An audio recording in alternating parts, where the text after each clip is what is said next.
So I'm doing a quick video just on a 5-year review on my Indian Roadmaster.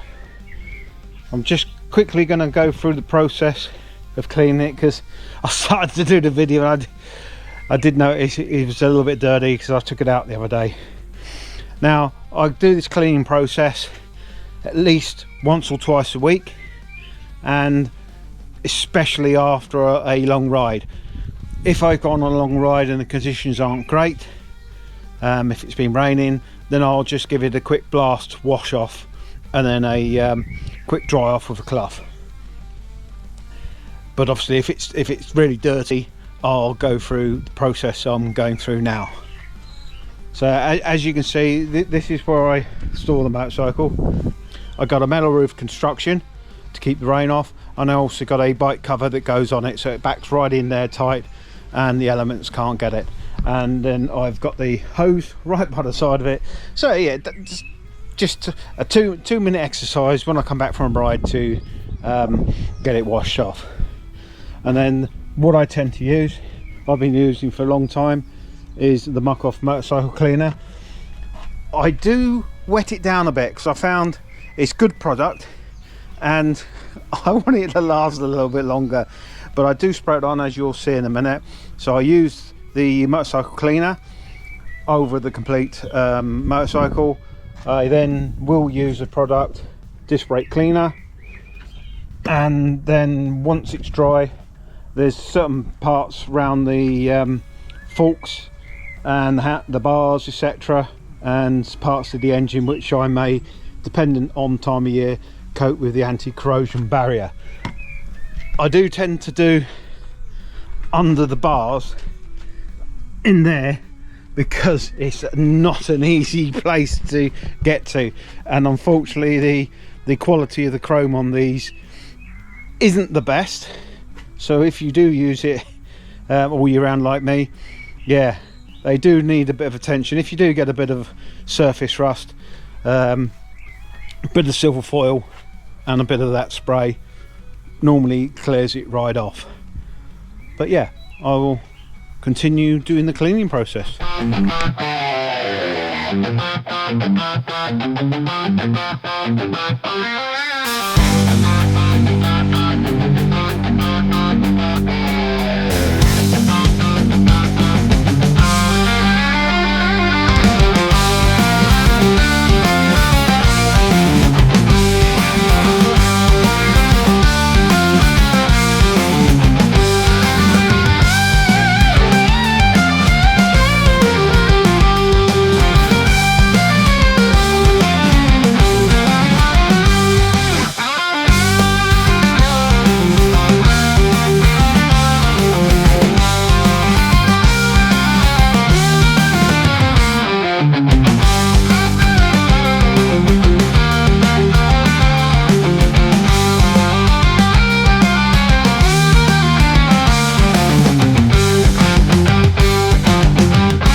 So I also have a jet wash, but I don't use it on the bike because in the manual it does state that if you use a jet wash, the water will get into your bearings and muck your bearings up.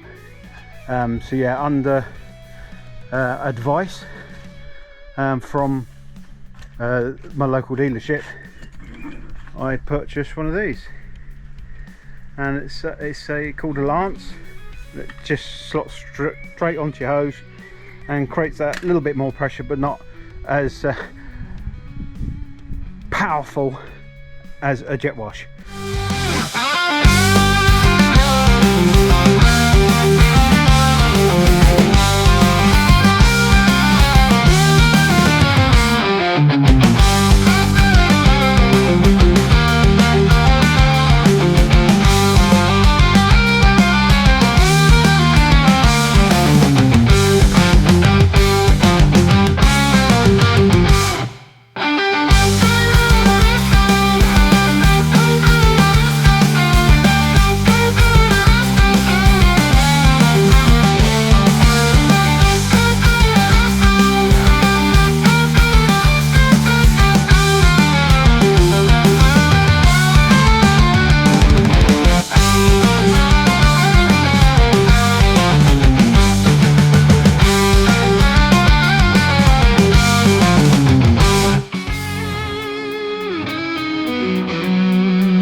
Right, I just used dry cloth then to give it get all the majority of the excess water off.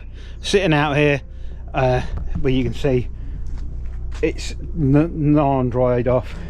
There's sections that will literally dry in front of your eyes.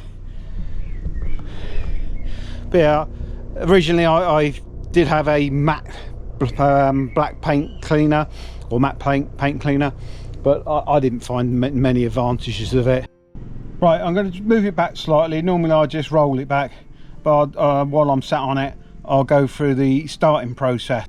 It's wearing a bit. The buttons used to be black, completely black, with a start button logo on there, but yeah, I need to sort that out and get that repainted. So you just press the button. It's keyless ignition, so the key's just sitting in my pocket. As I go through, I will give you a few tips I've learned, so it's worth watching to the end. One thing I have been told is don't put your keys in that top locker, because it does affect the battery. Apparently it's too close to the control panel and it will cause you issues. So I always wait for the screen to come to the main section. As you saw, I had it on the music. Then this, it clearly shows the sat nav, then the miles per hour and the mileage range. I've got it tipped to the side, so it's actually reading that there's no fuel. When I upright it, it will add 10 to 15 miles on, and I'm only about 4 miles from the petrol station where I live. You then just simply press the start button.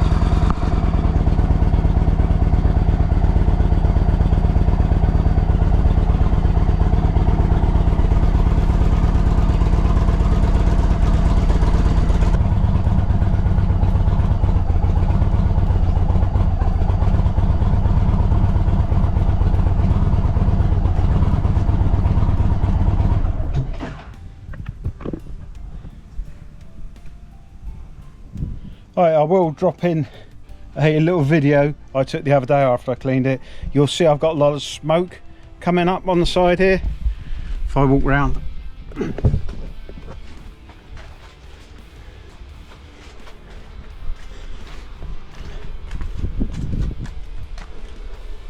so these are exhaust guards. They used to come all the way up there. There was another 3 pieces like that on the side here. I've had them exhaust strapped. I prefer the look for one, and the other reason was when they were fitted with the incorrect Jubilee clip, so they were not stainless steel, so they rotted out, and they rotted out on the unit. So rather than spending all the money on getting new, they were charcoal grey and they've started to lose the colour a little bit. So it was just like a test set I had put on there. So yeah, I'm going to get them changed for a slightly darker charcoal grey. You probably notice I've got the crash bars missing at the minute. and they've been sent off for powder coating to a dark charcoal grey. I mean, the reason is this is a Indian Roadmaster Dark Horse.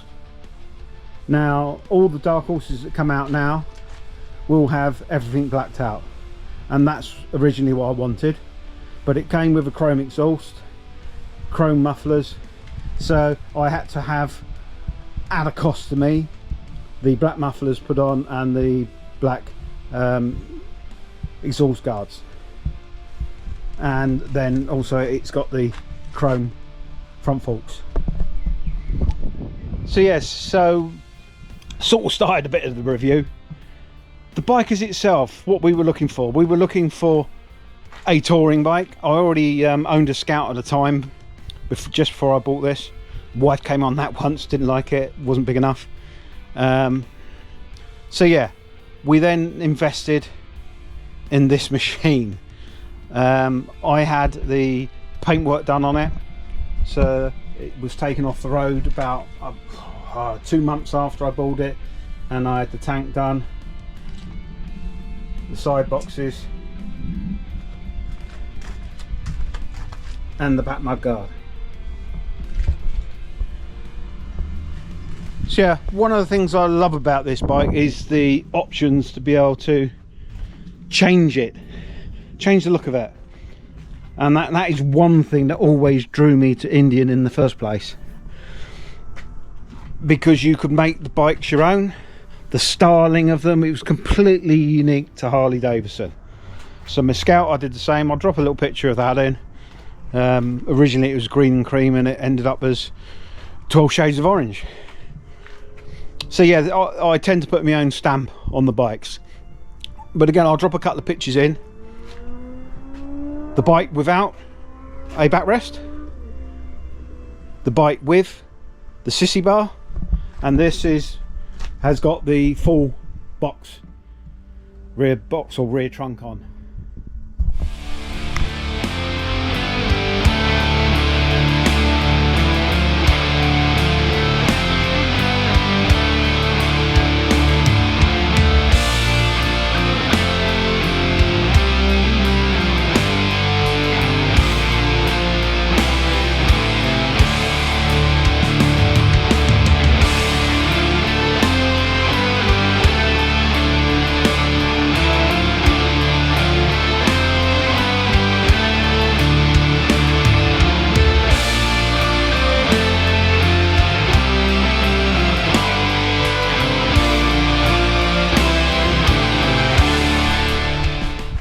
So yeah, the engine, it's a Thunderstroke 116 air cooled. It's a 1900 or 1901 cc 116 cubic inch, and it's got a torque of 126 foot-pound. So it's a standard 6-speed manual transmission, obviously 6 gears, 1 down 5 up. It's belt driven. Now for a bike of this size, it has a relatively low ground clearance of 5.1 inches. So yeah, it is quite low to the ground, but then all the weight of the bike, the main weight of the bike, is lower to the ground as well. So it handles very, very well. It does handle superbly. I mean, I could like maneuver it just as well as I could my Scout, which is a lot lighter motorcycle. I mean, the dry weight of this is around 870 pounds, which is around 390 kilos. The fuel tank takes 5.5 gallons, and that gives you a range of around 240 miles, dependent on how much you pull on the old throttle. So as I was saying, as a bike to ride, very responsive, very comfortable. With the confusion on the chrome exhaust, we got upgraded with a heated seat. Beautiful, comfortable seat. It was great when it was working, but the heated side of it failed after a year's ownership. You could just about operate it while you're riding. There's a couple of switches there.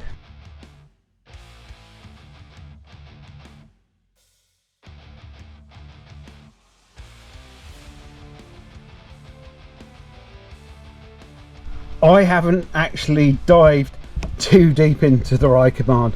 I've tried to use it before. You can go online, set routes, etc. I tried it once, it didn't communicate with the bike. They tried to get Apple CarPlay to work on it, but you had to have a separate unit, headphone unit, which gave you the Bluetooth capacity to use it on the bike.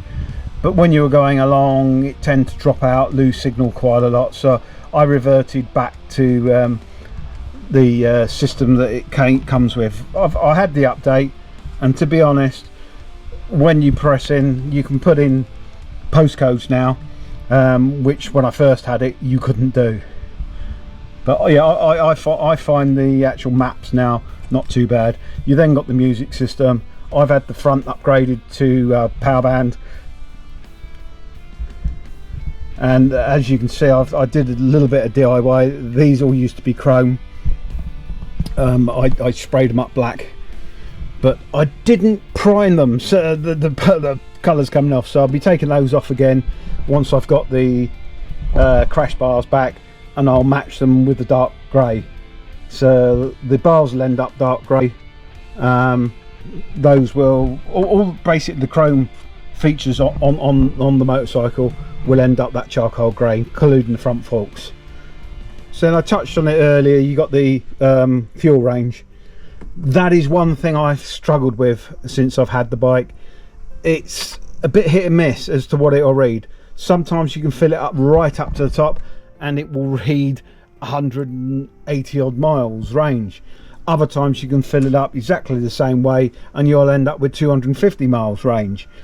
I'm told the computer works out the style you're riding, etc., and then it adjusts the range to that, but a lot of it doesn't make sense sometimes, and I ended up with a major problem with the brakes on the bike, and I was losing around 60 miles of tank, and with the issue I have with it reading accurately really confused us. And if we were on a long ride, it nearly caused us to run out of fuel a couple of times.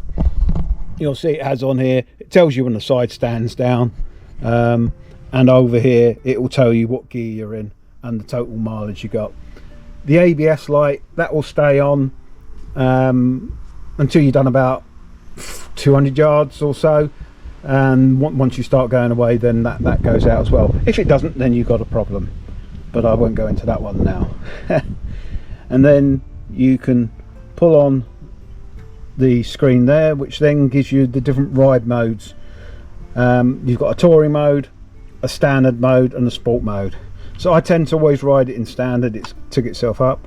Touring mode is more of when we're two up riding, which then gives you a more gentle acceleration, etc., so it keeps the passenger comfortable on the back. Then sport, it changes the bike into a completely different beast. So one of the issues, or one of the secrets, I class as a secret because I never knew about it before. One of the things I learned the other week, I was watching a video on a guy who's got a dealership in Texas, and he was talking about the side bags and the closing mechanism. And I've always struggled getting them closing properly, and had to slam them, and sort of got a little bit worried about the quality of the latch.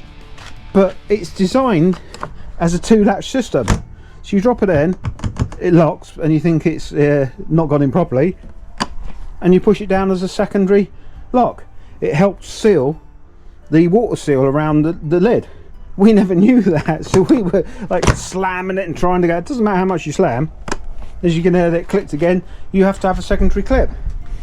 We even took the bike in a couple of times with the back box. And the back box is big enough. I haven't got the details on the actual size of it, but it quite easily get 2 helmets in the back there. It's quite a size. You've got another plug-in there, so if you need to pump your tyres up, I've got a little air compressor in the bike that plugs into that to pump tyres up, and there's also another socket under the right hand side bag. So yeah, so when you shut it, you have to give it a secondary push, So I even looked at adjusting it myself, and there's no adjustment. That is what it is. A little bit unfortunate that dealer didn't let me know that after the 3 times I took it in, but there you go. So changes, as I said, I've got the crash bars and all the charcoals, all the chromes go end up charcoal. I had a new war bonnet fitted because I wanted lighting up, so you had to get the bigger one, plus the previous one was chrome, so I needed a black one on it. I did have some rust marks starting where something hit the front, so I got some paint, sprayed it up. It's not exact match, but I was quite happy with the look of it. And what made me laugh, it was the same paint I had damage to the side of here, some scratches, and I got them, filled them in, sprayed them up, and it does, if you look closely, have a slightly different colour, but you can't notice it, so I was happy with that. And I also had one of the side boxes which had a bit of damage on the side, so I did the same, sprayed that up, repaired it and sprayed it up, and I think it looks fine. And I did the other side to match. So all in all, I don't think there's another motorcycle on the market 2 up that will do what this does. To get the amount of luggage and everything in the 3 boxes is sufficient for us for a week or 2 away. You can get a luggage rack for the rear. When we've gone to America, we always have a luggage rack, so we put our waterproofs on that. But in general, I find that enough carrying capacity for our needs, and the bike is more than capable of carrying that weight and the 2 of us and at comfortable speeds. It's manoeuvrable. I love the bike, and I know it's not a massive amount of movement, but that windscreen, having that control when you're on the bike on a hot day or a rainy day, you can then put extra wind in your face or take that off, depending if you need more air to cool you down, or you need to be able to clear the windscreen, clear the water off your helmet. It's very useful, and I love that feature.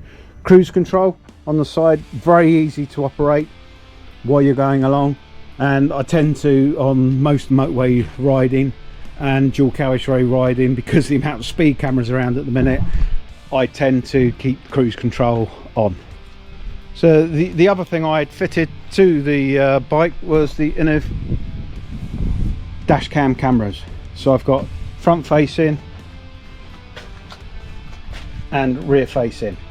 Unfortunately at the moment, after a battery change and a change in phone, I haven't quite got it working yet, but I tend to always have my GoPro and my 360 on the bike anyway. But yeah, sum it up, beautiful bike, love it, wouldn't change it for the world. And I know a lot of people are going to turn off at this point.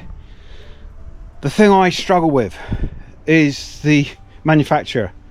They have not got a very good system in place for customer relations.